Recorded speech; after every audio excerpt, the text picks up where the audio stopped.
Assalamualaikum, selamat datang di channelnya Meriska Hatala. Dan hari ini adalah jadwalnya Meriska bercerita.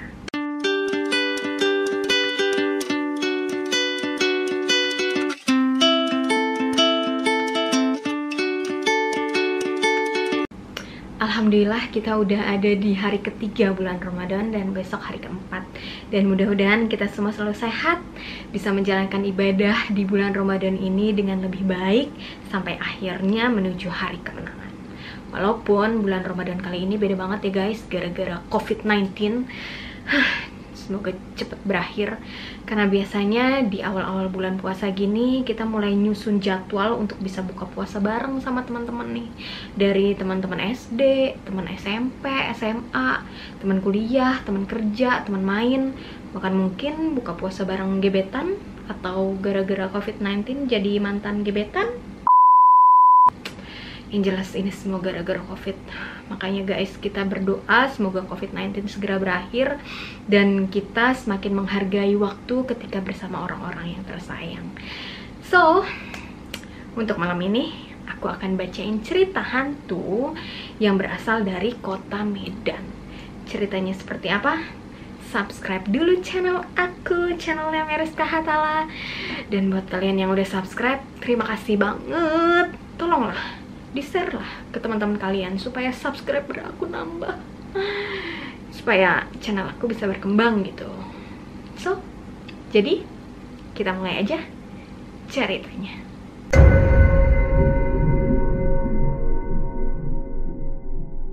Hantu Medan, misteri Bukit Katerina.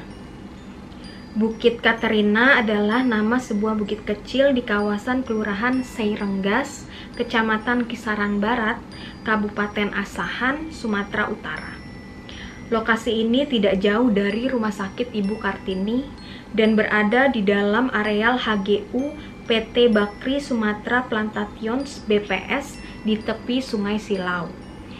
Oleh sebab itu, di bukit ini terdapat tanaman pohon karet perkebunan milik PT BPS. Nama Bukit Katerina itu sendiri, menurut cerita dari mulut ke mulut, diambil dari nama Rumah Sakit Ibu Kartini yang dulunya sering disebut dengan nama Rumah Sakit Katerina. Konon, untuk pertama kalinya dokter di rumah sakit itu bernama Dr. Catherine yang ditugaskan dari negeri Belanda. Jika dilihat sepintas, Bukit Katerina merupakan gundukan tanah biasa yang tingginya mencapai kurang lebih 50 meter. Tempat ini sepertinya tidak terdapat hal-hal yang aneh atau luar biasa. Bahkan ketika terjadi gempa Nias Sumatera Utara pada malam hari sekitar pukul 23 waktu Indonesia Barat beberapa tahun yang lalu, terdengar pula isu tsunami di wilayah Asahan. Tak ayal Bukit Katerina menjadi tujuan masyarakat Kisaran dan sekitarnya sebagai tempat mengungsi. Sehingga bukit tersebut penuh sesak dengan warga masyarakat. Padahal isu tsunami hanya isapan jempol yang sengaja dihembuskan untuk menciptakan suasana keruh dengan maksud agar masyarakat dilanda kepanikan. Memang tidak banyak yang tahu bahwa ternyata Bukit Katerina menyimpan misteri yang hingga saat ini belum terpecahkan. Bagi seseorang yang memiliki kemampuan spiritual linuih atau yang memiliki indera keenam, pasti akan merasakan sesuatu yang berbeda bila melewati tempat ini. Menurut kisah yang sudah ada sejak turun-temurun, pada sekitar abad 17, Bukit Katerina adalah tempat bertempurnya panglima perang kerajaan Cina dengan Raja Mariapane ke-7 dari Buntupane Asahan bernama Datuk Daurung. Kemudian setelah bertarung adu kesaktian, tidak ada yang kalah dan menang. Maka masing-masing mengeluarkan aji pamungkas, yaitu menjelma menjadi seekor ular naga dan ikan dundung. Keduanya lalu terjun ke Sungai Silau. Mereka bertempur dengan mengandalkan kesaktian masing-masing. Akan tetapi, ular naga jelmaan panglima perang Cina dapat dipukul jatuh, tertusuk sanai atau patil dari ikan dundung jelmaan Datuk Daurung. Naga itu meraung-raung menahan sakit dan menggelepar, yang akhirnya terkulai hanyut dan terkapar di hilir Sungai Silau tidak seberapa jauh dari bukit itu.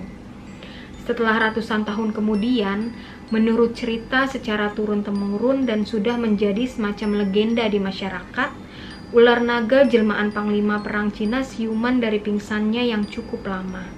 Diiringi hujan lebat, petir sambung menyambung sehingga terjadilah banjir besar. Kemudian ular naga tersebut berkisar-kisar atau berenang-renang dan menghanyutkan diri menelusuri Sungai Silau sampai Sungai Asahan di kota Tanjung Balai. Selanjutnya menuju ke Selat Malaka. Perkampungan di kawasan tempat naga berkisar tersebut akhirnya disebut dengan nama Kampung Kisaran Naga. Sekarang menjadi Kelurahan Kisaran Naga dan kota yang berada di dekat Sungai Silau disebut dengan nama Kisaran sebagai ibu kota Kabupaten Asahan. Memang hingga saat ini tidak ada yang mengetahui secara pasti kapan perkampungan itu mulai disebut dengan nama Kisaran Naga. Demikian juga nama Kisaran. Seorang bernama Sukino pernah berkisah. Saat itu kebetulan malam Jumat. Dia bermimpi didatangi seorang laki-laki gagah perkasa berpakaian seragam kebesaran Cina. Kemudian diajak masuk ke istana di bawah Bukit Katerina. Bibir Sukino berdecak kagum karena istana tersebut sangat indah, diterangi lampu-lampu gemerlapan, dengan hiasan istana bertahtakan ratna mutu manikam. Sukino menceritakan, dirinya disambut cukup hormat oleh punggawa dan dayang-dayang istana. Kemudian dipersilakan duduk di atas permadani lembut. Di situ telah tersedia pula bermacam ragam makanan yang tampaknya cukup lezat dan mengundang selera makan. Selama berada di istana gaib di bawah Bukit Katerina, rasanya saya tidak ingin pulang karena suasana di ruangan itu sangat indah dan nyaman, apalagi didampingi wanita-wanita muda belia yang cantik rupawan, cerita Sukino. Namun, ketika akan mengambil makanan yang terhidang, tiba-tiba seperti ada kekuatan gaib yang menarik tubuhnya keluar dari istana. Di saat itulah, dia terbangun dan yang ada hanya ruangan rumah sakit yang sepi, hanya ditemani beberapa orang pasien lain yang tertidur pulas. Waktu telah menunjukkan 3.15 waktu Indonesia Barat. Sukino merasa bersyukur tidak sempat menyantap makanan di istana itu. Jika tidak, mungkin saya akan terus berada di bawah Bukit Katerina menjadi budak dedemit yang tidak lain adalah makhluk halus penjaga gua bukit itu, tambahnya. Ada juga cerita dari seorang kakek bernama Samudi. Ia bercerita bahwa Bukit Katerina itu pernah dijadikan tempat pemujaan orang-orang Cina dengan membangun tapekong di puncaknya, karena memang dianggap keramat dan memiliki daya magis cukup kuat. Menurut kakek Samudi, di bawah bukit itu terdapat gua di dalam air berbentuk bangunan kuno. Tapi kakek tua ini tidak dapat menjelaskan tahun berapa gua itu mulai ada. Yang pasti, gua itu sudah lama ada di sana, katanya. Apa kakek sudah pernah masuk ke gua itu? Kakek Samudi mengerutkan keningnya, lalu menjawab, saya pernah melakukan tapa brata di dalam gua itu, nak, selama 40 hari, ujarnya. Kakek tua yang mengaku datang dari Jawa Timur ke Sumatera Utara sebagai kuli kontrak itu juga menceritakan bahwa pernah terjadi seorang laki-laki mati terbunuh di bukit itu. Tapi tidak diketahui siapa pembunuhnya. Laki-laki yang terbunuh dengan sangat mengenaskan. Kepalanya dipenggal hingga terpisah dari badannya.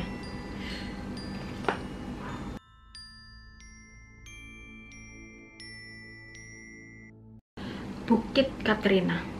Ada yang pernah ke sana? Ada yang pernah lihat bukitnya seperti apa? Atau ada yang tahu cerita misteri lainnya di Bukit Katerina? Bisa komen di bawah.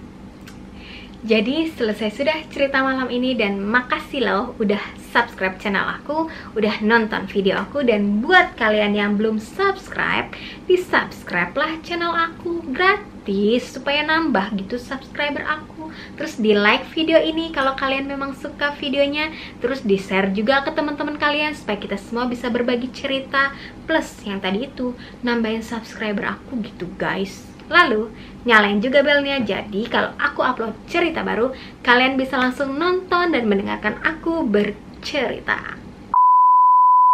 Dan sekali lagi, selamat menjalankan ibadah puasa dan ibadah-ibadah lainnya. Jangan lupa tadarusan. Terus tetap jaga kesehatan, jaga kebersihan, dan keep kita harus musnahkan COVID-19. Oke, sampai ketemu lagi minggu depan di channel ini, channelnya Meruska Hatala. Wassalamualaikum warahmatullahi wabarakatuh. Dadah.